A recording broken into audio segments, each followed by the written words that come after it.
오늘 마태복음 22장 37절로 40절까지 말씀을 통해서 함께하는 사랑의 공동체라고 하는 주제로 은혜를 나누려고 합니다. 사랑하는 소망의 가족들과 이 자리에 초대된 이웃 여러분, 오늘 우리는 교회 36주년을 감사하면서 함께 모였습니다. 하나님께서 지난 36년 동안 우리 교회를 지키셨고 지역사회 속에서 사랑을 실천할 수 있는 공동체로 인도해 주셨습니다. 오늘 우리는 이웃과 함께 그 사랑을 나누며 하나님께 감사드리는 시간을 가지려고 합니다. 오늘 본문은 예수님께서 우리에게 주신 두 가지 가장 큰 계명인 하나님 사랑과 이웃 사랑에 대한 말씀입니다. 그리고 이 사랑을 실천하는 구체적인 이야기를 선한 사마리아인의 비유를 통해서 살펴보려고 합니다. 이 본문을 통해 우리는 단순히 교회 안에만 머물지 않고 이웃과 함께하는 사랑의 공동체가 될 것을 다짐해 봅니다. 여러분, 첫째, 하나님을 사랑하는 교회가 되어야 합니다. 마태복음 22장에서 한 율법사가 예수님을 시험하려고, 내가 궁금하고 잘 몰라서 예수님에게 질문하는 것이 아니라 예수님을 시험하려고 예수님에게 질문을 합니다. 율법 중에서 어느 계명이 큽니까? 라고 물어봐요. 율법사는 이것을 다 알고 있어요. 그 질문에 예수님은 모든 계명 중에서 가장 두 가지 중요한 계명을 말씀하십니다. 첫째는 내 마음을 다하고 목숨을 다하고 뜻을 다하여 주 너의 하나님을 사랑하라 라고 말을 해요. 마음도 다하고 목숨도 다하고 뜻도 다하고 그리고 주 너의 하나님을 사랑하라. 왜 하나님이 이렇게 사랑하라고 말씀하실까요? 가치가 있기 때문이에요.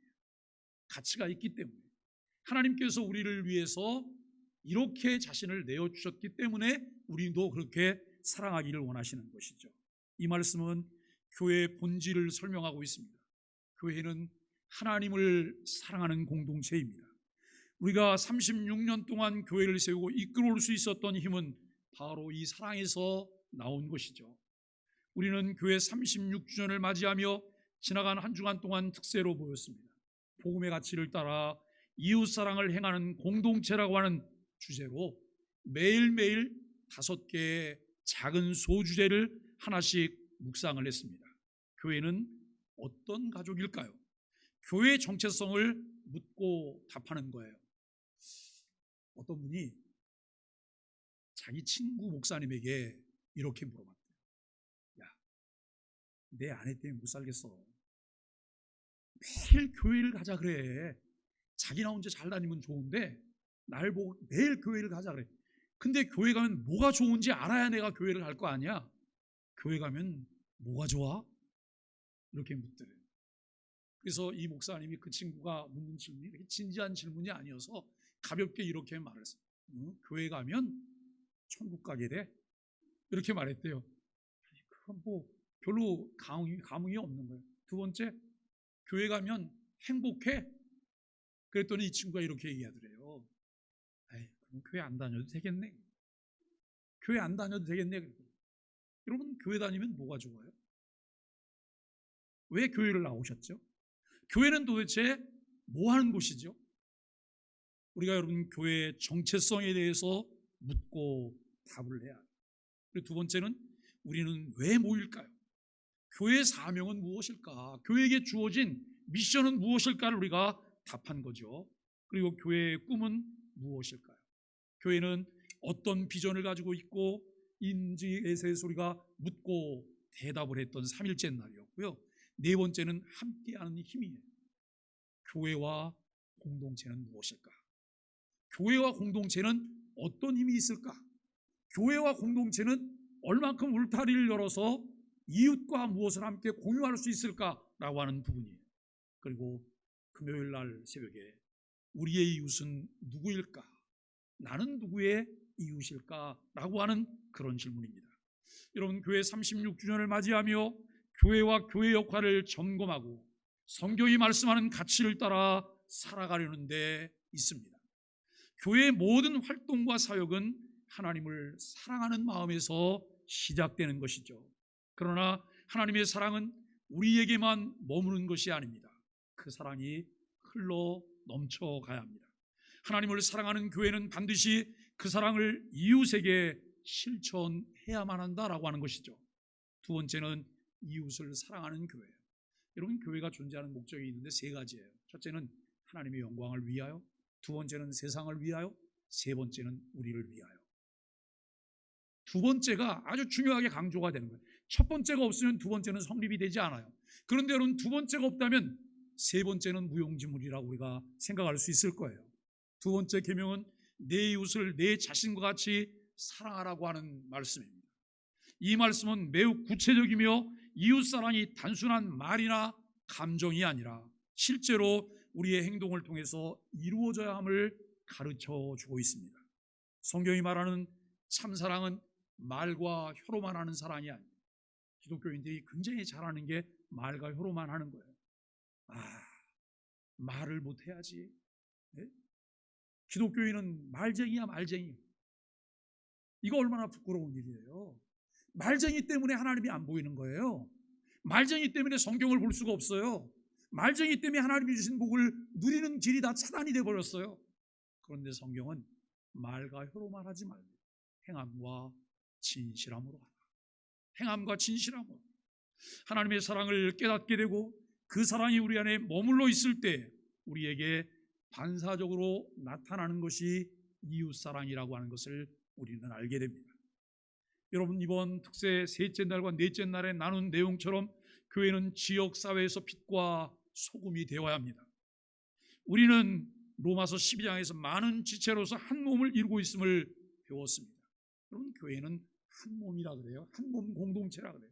예수님이 머리시고 우리가 그 몸의 지체로서 각기 여러분 요소를 구성하고 있다고 하는 거예요.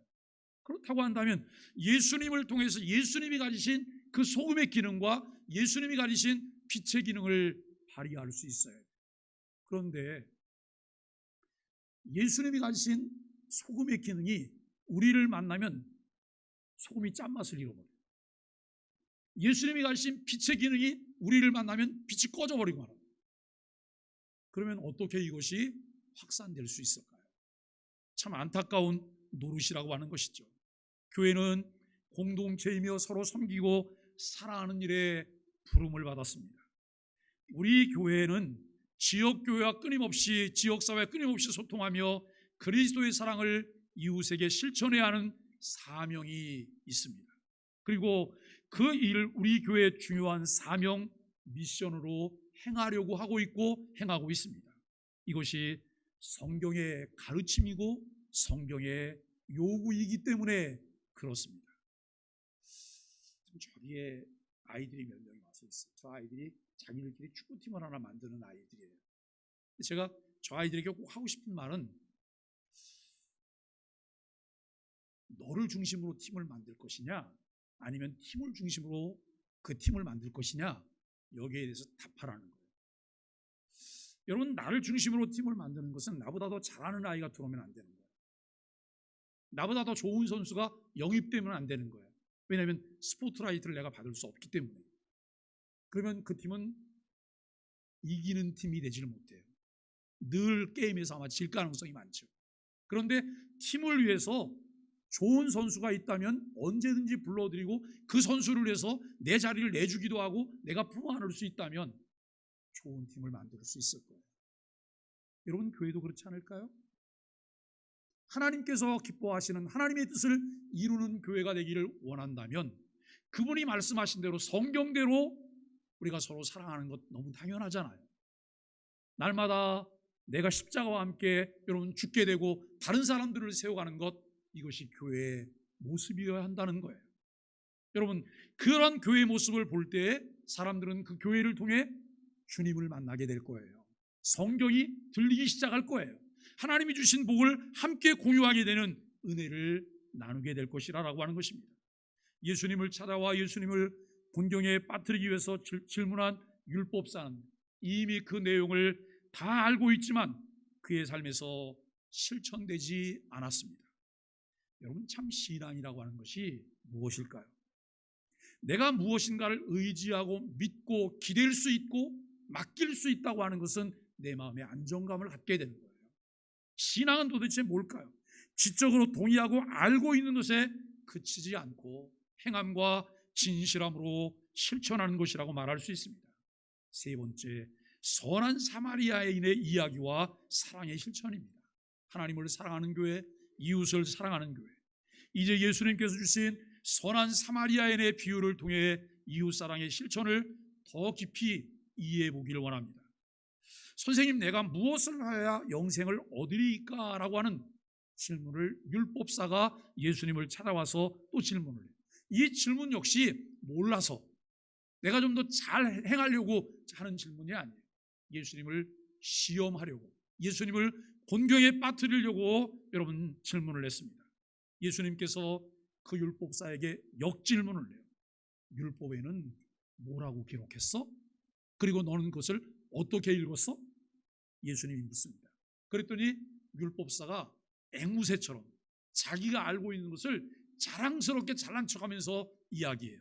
내 마음을 다하며 목숨을 다하며 힘을 다하며 뜻을 다하여 주 너의 하나님을 사랑하고 또한 내 이웃을 내 자신같이 사랑하라 하였나이다. 필기고사를 보면 100점이잖아요. 그죠? 그런데 이 부분이 이 사람을 통해서 어떻게 실천되고 있나를 보면 0점 처리를 해야 될 거예요.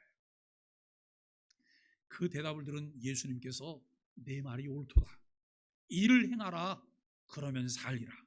내가 무엇을 하여야 영생을 얻겠느냐는 이 율법사의 질문에 내가 읽고 알고 있는 대로 행하라 라고 말해요. 무엇을 통해 영생을 얻을 수 있을까요? 예수 그리스도를 믿음이에요. 예수 그리스도를 믿는 것은 믿는 자리에 머물러 있지 않게 해요. 하나님을 알게 해요. 하나님께서 우리에게 주신 말씀을 듣게 해요. 예수 그리스도 한 몸이 되게 하셔서 그분이 행하신 것처럼 우리도 행하도록 하는 것이 신앙이에요. 이 신앙을 갖게 될 때 우리가 행함이 있는 그리스도인으로 참 신앙을 가졌다고 말할 수 있을 거예요. 여러분, 그렇습니다. 하나님의 말씀은 언제나 한결같은 진리예요. 세상을 살면서 받는 스트레스 중에 사람 때문에 받는 스트레스가 너무 크잖아요. 대부분 다지요. 그 중에 하나가 요랬다 저랬다 하는 변덕스러움 때문에. 그 마음을 믿을 수가 없어요. 그런데 그 마음만 믿을 수 없는 게 아니에요. 내 마음도 믿을 수가 없어요. 내 감정도 믿을 수가 없어요. 그런데 하나님의 말씀은 진리예요. 왜요? 영원히 변하지 않기 때문에. 늘 그 내용을 유지하고 있고 그 말씀을 하고 있고 그렇게 실천하고 있고 그렇게 우리 가운데 하나님께서 말씀하고 계세요. 사랑하는 여러분, 신앙을 갖는다고 하는 것은 그 변함없는 하나님을 받아들이는 거예요. 믿게 되는 거예요. 그 변함없는 하나님처럼 우리도 변함없는 사람이 되는 거예요. 우리 주변에 적어도 변덕정이가 아니고 늘 한결같은 분들이 주변에 다 포진되어 있다면 얼마나 좋을까요? 내가 말하면서도 신경을 덜 쓰게 되는 거예요. 요 말을 하면 상대가 삐질 거야. 요 말을 하면 안 돼. 물론 선한 말과 나쁜 말은 여러분 구분해야 되지만 편안하게 내가 말을 하면서 상대가 받아줄 만한 관계가 아니라면 그 관계 자체가 얼마나 힘들고 스트레스가 됩니까? 그런데 우리가 점점 더 하나님의 성품을 닮아가서 믿을 만한 사람, 사랑스러운 사람, 사랑하는 사람, 그리고 나를 자기 몸처럼 아껴주는 사람이 옆에 포진되어 있다면 얼마나 좋을까요? 다른 사람은 안 돼도 남편과 여편은 그게 되는 거죠? 에이, 무슨 그게 됩니까, 여러분? 에? 남편이 왜 남편이에요? 남의 편이니까 남편 아니에요? 정말 여러분, 남편과 아내가 서로 한 몸 되어서 믿을 수 있고 또 모든 것들을 흉금 허물 없이 말할 수 있다면 얼마나 좋을까요?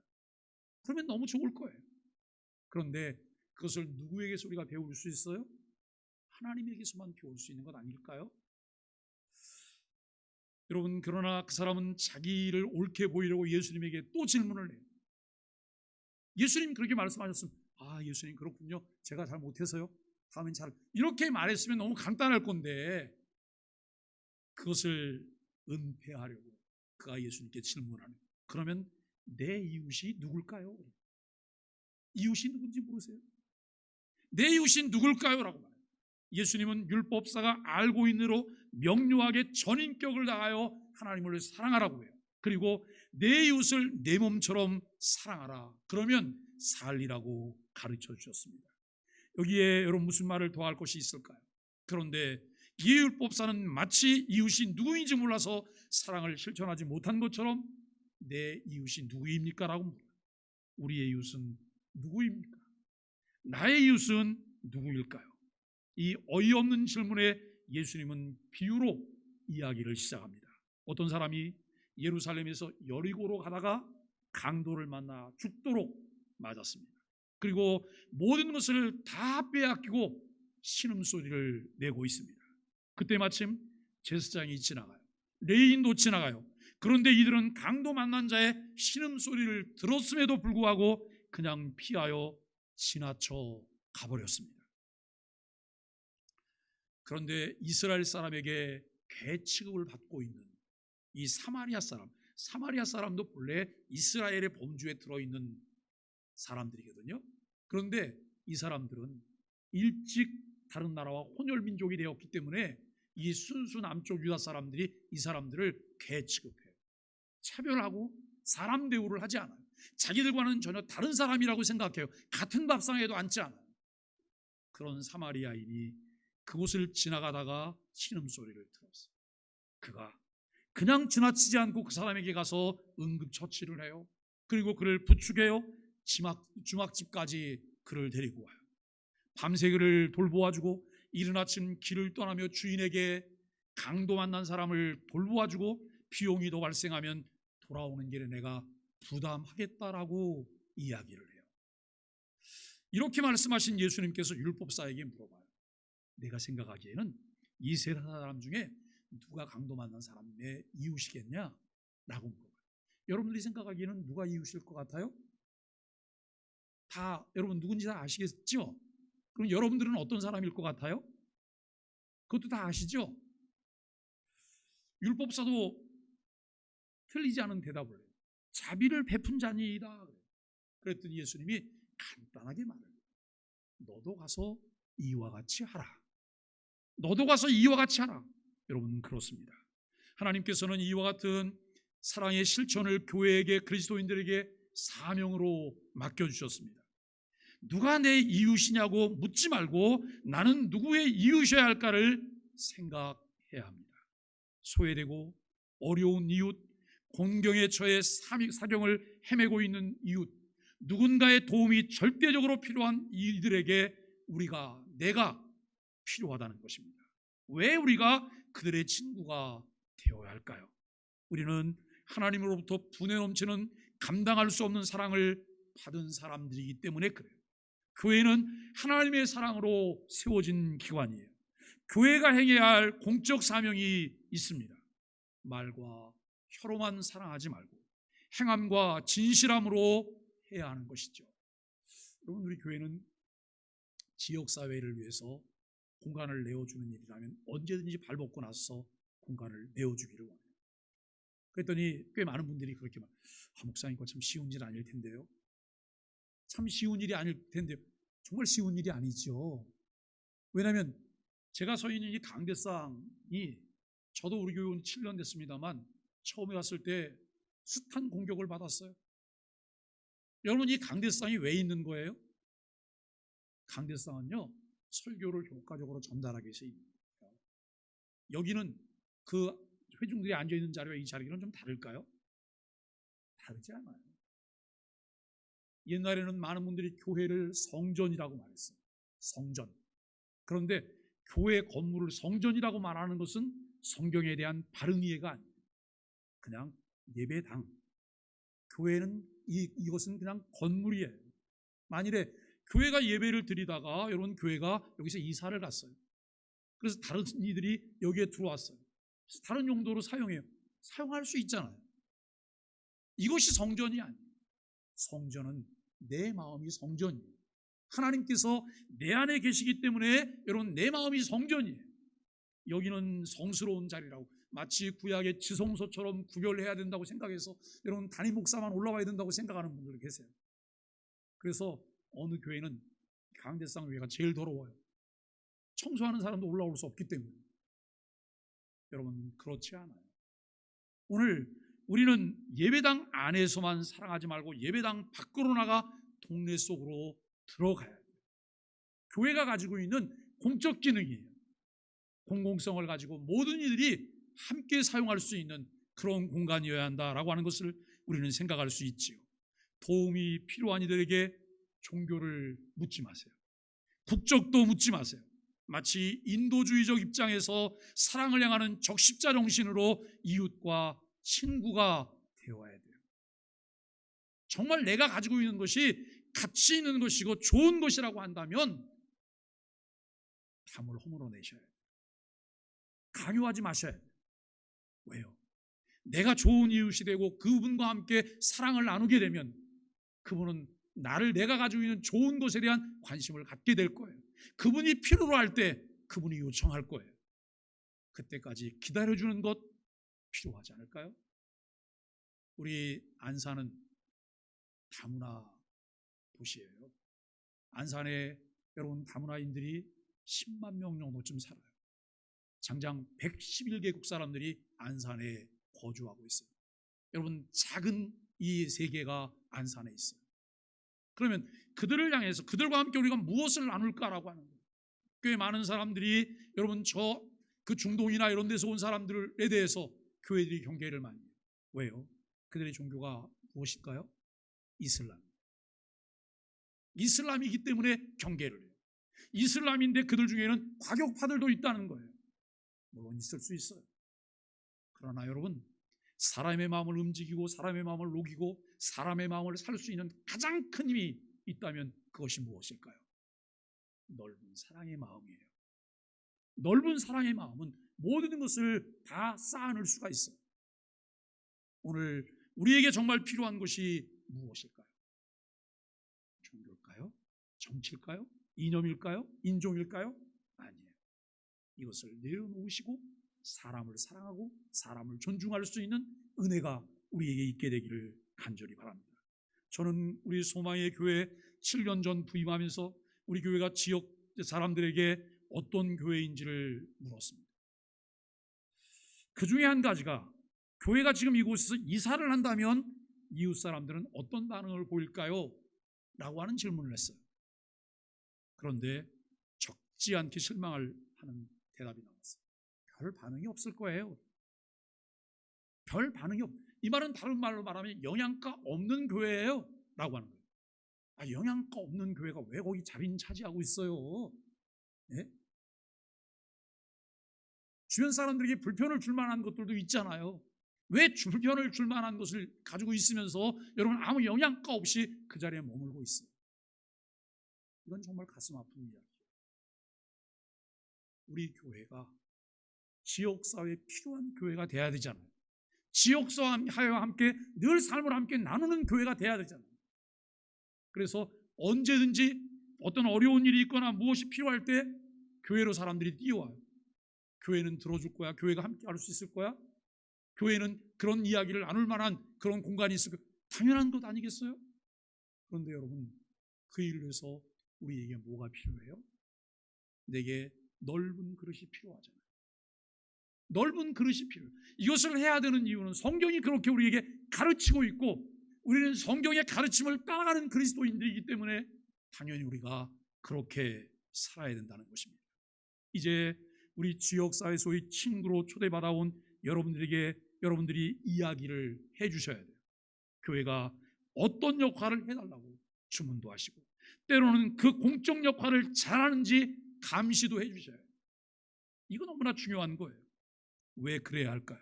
교회는 하나님의 사랑으로 세워진 공적 기관이기 때문입니다.